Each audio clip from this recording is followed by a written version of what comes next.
여섯 번째, 원수 사랑은 복음의 능력입니다. 나는 너희에게 이르노니 너희 원수를 사랑하며 너희를 박해하는 자를 위하여 기도하라. 마태복음 5장 44절 말씀입니다. 오늘은 마태복음 5장 44절 말씀을 통해 예수님께서 우리에게 요구하시는 원수 사랑에 대해 말씀을 묵상하려 합니다. 예수님께서는 산상수훈에서 팔복을 말씀하신 후 나는 너희에게 이르노니 너희 원수를 사랑하며 너희를 박해하는 자를 위하여 기도하라라고 말씀을 하셨는데, 이 말씀은 인간적인 감정으로는 이해하기 어렵지만 원수를 사랑하는 것은 복음의 중심이며 우리를 변화시키는 능력이 있음을 아셔야 합니다. 첫째로 묵상할 말씀은 원수를 사랑하라 하셨는데, 이 말씀이 가능할까요? 원수를 사랑하는 것은 결코 쉬운 일이 아닙니다. 우리에게 해를 끼친 사람을 용서하고 사랑한다는 것은 일반적인 상식으로는 불가능에 가깝습니다.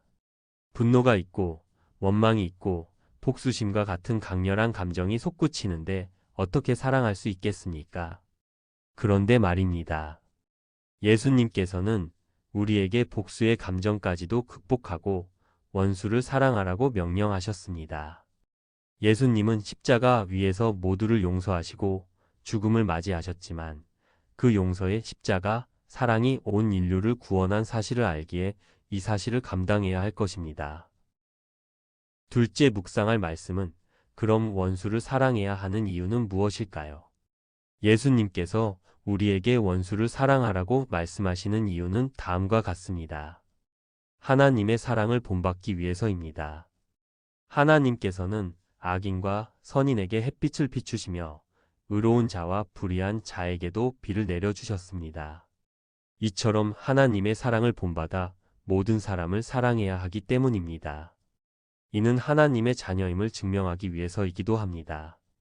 원수를 사랑한다는 것은 세상 사람들과 구별되는 하나님의 은총입니다. 다른 한편으로는 복음의 능력을 나타내기 위해서인데, 원수 사랑은 복음의 능력을 보여주는 가장 확실한 증거이기 때문입니다. 우리는 사랑으로 원수된 자를 이해하고 용납함으로써 그들을 하나님께로 인도할 수 있기 때문입니다. 셋째로 묵상할 말씀은 그렇다면 원수를 사랑하는 의미와 실천은 어떻게 하면 될까요? 원수를 사랑하는 것은 단순히 감정을 억누르는 것이 아닙니다.